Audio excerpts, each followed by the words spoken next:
தேரிழந்தூர் அர் ரஹீமியா அரபிக் கல்லூரி. உங்கள் ஆண் பிள்ளைகள் 7 ஆண்டுகளில் ஆலிம் பட்டத்துடன் பிகாம், பிபிஏ, பிஏ டிகிரிகளும் பெற்று சிறந்த ஆலிமாக வெளிவர இன்றே தொடர்பு கொள்ளுங்கள்.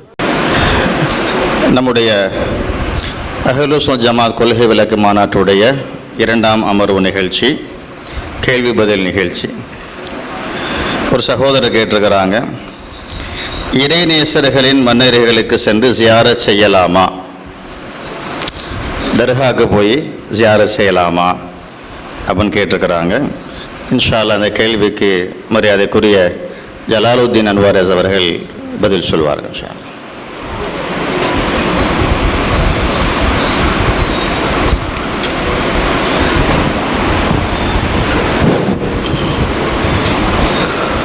नहमदुहु व नसल्ली अला रसूलिल करीम, अम्मा बाद, फ़क़द क़ाल अल्लाह तआला फ़िल क़ुरआनिल मजीद वल फ़ुरक़ानिल अज़ीम, फ़स्अलू अहला ज़िक्रि इन कुन्तुम ला तअलमून। व क़ाल नबीना सल्लल्लाहु अलैहि वसल्लम, अस्वालु निस्फ़ुल इल्म। கண்ணியமிக்க இந்த சிறப்பான மாநாட்டின் தலைவர் அவர்களே, மற்றும் இதை நடத்தாட்டி கொண்டிருக்கக்கூடிய திருச்சி மாவட்ட ஜமாத்தார்களே, ஜமாத்துல் உலமா பொறுப்புதாரிகளே, மற்றும் ஜெனரல் பஜார் பள்ளிவாசலுடைய நிர்வாகிகளே, இங்கே அதை கேட்டு அந்த மாநாட்டுடைய விஷயங்களை கேட்டு பிரயோஜனம் பெறுவதற்காக வேண்டி ஆவலாக வந்திருக்கக்கூடிய ஆலிம்களே மற்றும் மாணவர்களே, அரபி மதரசாவுடைய மாணவர்களே, சமுதாய பிரமுகர்களே, உங்கள் அனைவர்களுக்கும் என்னுடைய சலாத்தை தெரிவித்துக் கொள்கிறேன். அஸ்ஸலாமு அலைக்கும் வரஹ்மத்துல்லாஹி தஆலா வபரகாத்துஹு. ஆரம்பமாக நான் சுக்ரியா சொல்ல, நன்றி செலுத்த கடமைப்பட்டவனாக இருக்கிறேன். இது போன்ற சபைகளில், இது போன்ற சந்தர்ப்பங்களுக்கு அல்லாஹ் தஆலா நமக்கு தௌஃபீக் கொடுத்தான். இந்த பயான்கள் அடிக்கடி நடந்து கொண்டு இருக்கிறது, பல மேடைகளில் பேச்சுகள் நடந்து கொண்டு இருக்கிறது, பேச்சாளிகள் பெரும் பெரும் பேச்சாளிகள் பேசுகிறார்கள். ஆனால் இந்த கேள்வி பதில் மஜ்லிஸ் என்பது மிக அரிதானது. அதில் எங்களை போன்ற, குறிப்பாக என்னை போன்ற ஒரு மாணவர், ஜாமியாவுடைய மாணவர் மூலமாக இதை சொல்ல வைப்பது, இதெல்லாம் எனக்கு கொடுத்த பெரிய பாக்கியம் என்பதாக நான் கருதுகிறேன். அல்லாஹ் ரப்புல் இஸ்ஸத்தும் சொல்கிறான், ஃபஸ்அலூ அஹ்ல ஸிக்ரி இன் குன்தும் லா தஅலமூன். நீங்கள் தெரியாவிட்டால் தெரிந்தவரிடத்தில் கேட்டு தெரிந்து கொள்ளுங்க என்பதாக. இப்போ இது குர்ஆனுடைய வசனம், இது கியாமத் வரை அல்லாஹ் தஆலா வச்சிருக்கிறான். இப்போ இவனு எல்லாம் தெரியுது, கியாமத் வரை இந்த 2 சாரார் இருப்பார்கள். 2 சாரார், ஒன்று இன்குந்து லா தாளமுன்னு இருப்பார்கள், என்று அகல திக்கர் இருப்பார்கள். அகல திக்கர் தான் உலமாக்கள். அகல திக்க உலமாக்கள் இருப்பார்கள், அவற்றை கேட்டுக்கொண்டு இருக்கக்கூடிய பொது ஜனங்கள் இருப்பார்கள். இவர்கள் ஹைரானவர்கள். அல்லாஹ் கேட்க சொல்கிறான், அல்லாஹ் கேட்க சொல்கிறான், நல்ல விஷயங்களை கேட்டு தெரிந்து கொள்ள வேண்டும். அதுதான் இந்த அஹ்ல சுன்னத் ஜமாத்துடைய மாநாட்டுடைய நோக்கமாக இருந்து கொண்டு இருக்கிறது. நபி ஸல்லல்லாஹு அலைஹி வஸல்லம் சொன்னார்கள், அஸ்வால் நிஸ்ஃபுல் இல்ம். கேள்வி என்பது, கேட்பது என்பது இல்முல பாதி.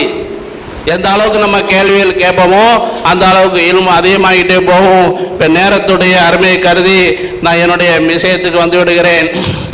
ஹஜ்ரத் அவர்கள் ஒரு கேள்வி சொன்னார்கள், அவுலியாக்கள், இறை நேசர்களை சந்திப்பது கூடுமா கூடாதா, அங்கே செல்லலாமா? இது சம்பந்தமாக நாம் சற்று சிந்திக்க வேண்டும். நபி ஸல்லல்லாஹு அலைஹி வஸல்லம் அவர்கள் ஒரு ஹதீஸில் கூறியிருக்கின்றார்கள், அன் அபீ புரைதா ரலியல்லாஹு தஆலா அன்ஹு قال قال رسول الله صلى الله عليه وسلم نهيتكم عن زيارة القبور فزوروها رواه முஸ்லிம். பக்கம் நம்பர் 314, ஜில்து நம்பர் 1. இப்போ நபி ஸல்லல்லாஹு அலைஹி வஸல்லம் இந்த ஹதீஸில் என்ன சொல்ல நாடுகிறார்கள்?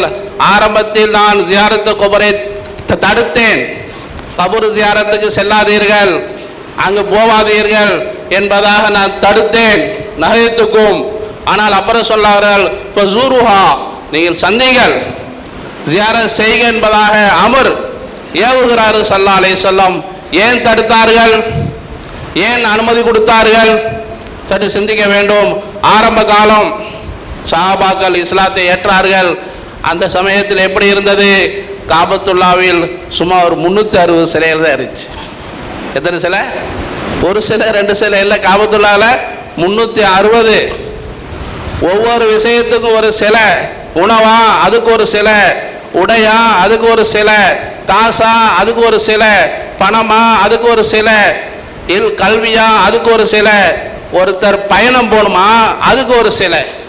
பெரும் சிலை. அல்லாஹ் குர்ஆன்ல சொல்லி காட்டுறான், லாத், உஸ்ஸா வ மனாத்து சாலிசா என்பதா பெரும் சிலைகள் இருந்துச்சு.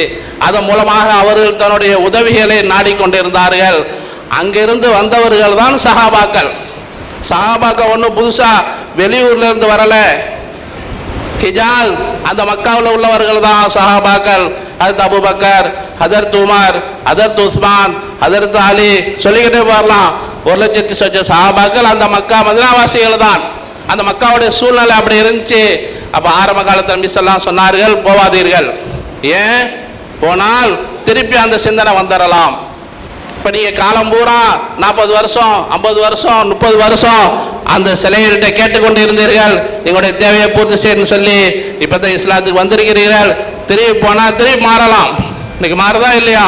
எத்தனை பேர் நல்ல நல்ல முஸ்லீம்கள் சில அற்ப காசுக்காக வேண்டி, அற்ப ஆசா பாசங்களுக்காண்டி என்ன செய்து தன்னுடைய குடும்பத்தை விட்டுகிறார்கள், தன்னுடைய சூழ்நிலையை மாற்றிக்கிறார்கள், இஸ்லாத்தை விட்டு வெளியே போகிறார்கள் அற்ப அற்ப ஆசைக்காக வேண்டி. இப்போ நபி சொன்னார்கள், இப்போ தான் வந்திருக்கிறீர்கள், செய்யாதீர்கள். என்னாச்சு? சற்று காலங்களுக்கு பிறகு சஹாபாக்கள் ஈமான் இருக்குது, அவர்களை கண்டந்துண்டமாக வெட்டினாலும், கண்டந்துண்டமாக வெட்டப்பட்டது. அப்ப என்ன சொல்லுது? ரத்தம்.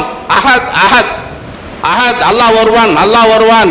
தீயிலிட்டு பொசுக்கப்படுகிறது. அஹத் அஹத், அல்லாஹ் ஒருவன், அல்லாஹ் ஒருவன். நெருப்பு கண்களில் போட்டு அவர்களை கடத்தப்படுது.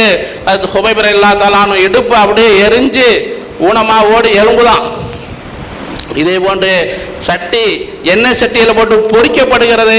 அஹத் அஹத், இந்த நிலை வந்துருச்சு. இப்போ சொன்னார் நபி ஸல்லல்லாஹு அலைஹி வஸல்லம், வஸூருஹா, இனி உங்களுக்கு என்ன வந்தாலும் ஈமானில் குறை ஏற்படாது, உங்களுடைய ஈமானில் கொஞ்சம் கூட மாற்றம் வராது.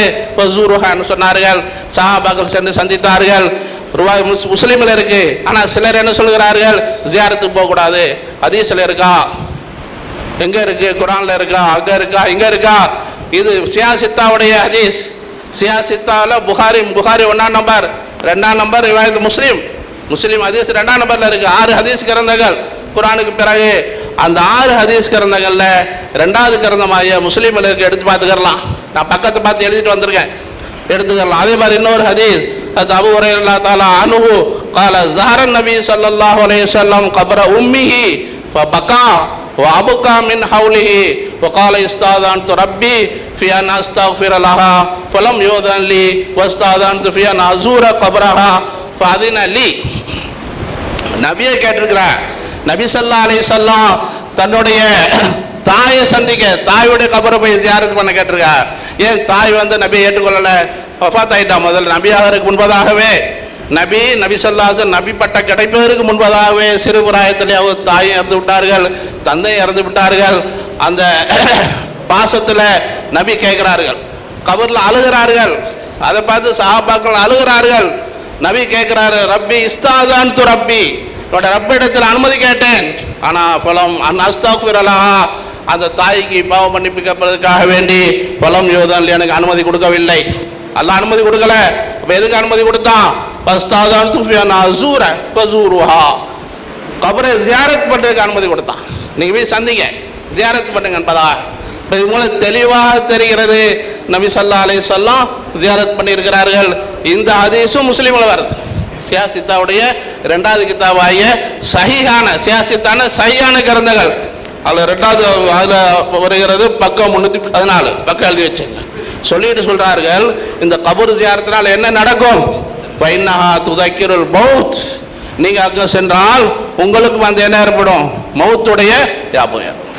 இப்போ நம்ம கபரஸ்தான் போகும்போது அல்ல ஏதாச்சும் ஒரு மக்பராவுக்கு போகும்போது என்ன சிந்தனை வரணும், நாமும் நாளைக்கு இங்கே வரப்போகிறோம், நம்மளே இங்கே கொண்டாந்து என்ன செய்வார்கள், அடக்குவார்கள், நாம் இதற்காக வேண்டி என்ன தயார் செய்து வைத்திருக்கிறோம், இந்த சிந்தனை வரணும். ஆனால் இன்னைக்கு உங்களுக்கு தெரியும், என்னை விட என்னென்ன அனாச்சாரங்கள் அட்டுழியங்கள் நம்முடைய முன்னோர்கள் அவுலியாக்களுடைய தர்பாரில் நடந்து கொண்டு இருக்கிறது.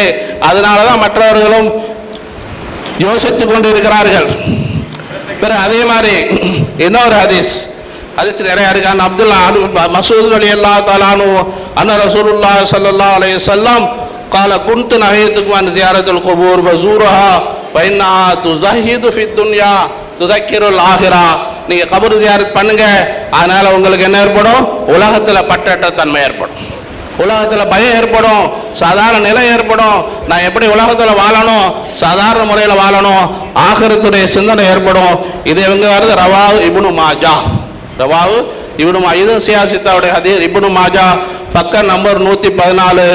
அதே மாதிரி திருமதி ஷரீஃப், இது ஒரு சியாசித்தாவுடைய ஹதீஸ். திருமதி ஷரீஃப் பக்கம் நம்பர் 203, நசை ஷரீஃப் பக்கம் நம்பர் 285. இது மாதிரி சொல்லிக்கிட்டே போகலாம். ஆக ஜியாரத் என்பது இருந்து கொண்டு இருக்கிறது, முஸ்தஹப்னு சொல்லப்படுகிறது. உலமாக்கள் ஃபுகாஹாக்கள் இந்த ஹதீஸில் வச்சு ஆதாரமாக சொல்கிறார்கள், ஜியாரத் செய்கிறது முஸ்தஹப். ஒருத்தர் ஜியாரத்தை செய்யலை, குற்றவாளியாக ஆகிவிட முடியாது. ஆனால் இன்னைக்கு நடக்கிறது என்னன்னு சொன்னால், அங்கு சென்று அவுலியாக்களிடத்தில், முன்னோர்களிடத்தில், நாதாக்களிடத்தில் உதவி தேடுறது. அந்த உதவி தேடுறது கூடாது. நம்ம சூரா ஃபாத்திஹால ஓதுறோம், இய்யாக நஅபுது வ இய்யாக நஸ்தஈன், யா அல்லாஹ் உன்னையே வணங்குகிறோம், உன்னிடத்திலே உதவி தேடுகிறோம் அப்படின்னு நீங்கள் பள்ளியாசல்ல சொல்கிறோம். பள்ளியாசலுக்கு வெளியே போய் அந்த மாதிரி காரியம் செய்யக்கூடாது. எல்லா மூமின்களும் இதே நிலை தான், எல்லா நேரத்திலும் சரி, பள்ளியாசல் மட்டுமல்ல எல்லா நேரத்திலும் இய்யாக நஅபுது வ இய்யாக நஸ்தஈன் இந்த நிலை வந்துருச்சுன்னு சொன்னால் யாருக்கு எந்த விதமான திகட்டல் வராது. அது மட்டுமல்ல, பெண் சமுதாயத்தை பற்றி நபி ஸல்லல்லாஹு அலைஹி சொல்லுகிறார்கள், லான ரசூலுல்லாஹி ஸல்லல்லாஹு அலைஹி வஸல்லம் ஸுவராத்தில் குபூர். நபி ஸல்லல்லாஹு அலைஹி சொன்னார்கள், அதாவது ஜியாரத் செய்யக்கூடிய பெண்களை சபித்து இருக்கிறார்கள், லானத் செய்திருக்கிறார்கள். அதுவும் இங்கே வருது, ரவா திருமதி ஷரீஃபில் வருது, ஜில்து அவ்வல் 203 இந்த ஹதீஸ் வருகிறது. ஏன் பெண்களுக்கு அனுமதி கம்மி, ஆண்கள் அனுமதி கிடையாது. ஏன்னு சொன்னால் அது காரணம் சொல்கிறாங்க, பெண்களுடைய உள்ளம் மிக இலகிய உள்ளம், அங்கே சென்றால் அவர்களுக்கு பதஷ்டங்கள் ஏற்படும், சட்டை கழிச்சு கொள்வார்கள், அதே மாதிரி கத்துவார்கள், கதறுவார்கள். அது அவ்வளவு தேவையும் இல்லை. வீட்டில் இருந்து கொண்டே அவர்கள் தன்னுடைய சொந்தக்காரருக்கு ஈசா தவாப்புகள் செய்து கொள்ளலாம். ஆக சில பேர் ஏன் கூடாதுன்னு சொல்ல வராங்கண்டா, அங்கே நடக்கக்கூடிய அனாச்சாரங்களை கண்டு அங்கே தவாப் செய்கிறார்கள், அங்கே ருக்கு செய்கிறார்கள், சுஜூத் செய்கிறார்கள், இந்த மாதிரி காரியங்கள் நடக்குது. இதை விட்டு தவிர்த்து கொண்டு நஃப்ஸ ஜியாரத், அதாவது வெறும் ஜியாரத் என்பது ஷரியத்தில் இருக்குது, செய்கிறதுல எந்த மன தவறு கிடையாது. வாக்குறது அவானான். அல்ஹம்துலில்லாஹ். அல்ஹம்துலில்லாஹ். இறைநேசருடைய மன்னரைக்கு ஜியாரத்துக்கு செல்லலாமா என்ற கேள்விக்கு 3 கோணத்தில் அதில் பதில் சொல்லியிருக்கிறான். நம்பர் 1, ஜியாரத்துக்கு போகலாம். நம்பர் 2, ஆண்கள் மட்டும் ஜியாரத்து போகணும், பெண்கள் செய்யக்கூடாது, ஜியாரத்து போகக்கூடாது. நம்பர் 3, அங்கே போய் நாம் அவர்களுக்கு சலாம் சொல்லலாம், அவர்களுக்கு அல்லாஹ்விடத்தில் துஆ செய்யலாம், நமக்காக வேண்டியும் அல்லாஹ்விடத்தில் துஆ செய்யலாம். நம்முடைய தேவைகளை அவங்கள்ட்ட உதவியாக நம்ம கேட்கக்கூடாது, ரப்பிட்ட தான் கேட்கணும் என்று 3 கோணத்தில் பதில் சொல்லியிருக்கிறான்.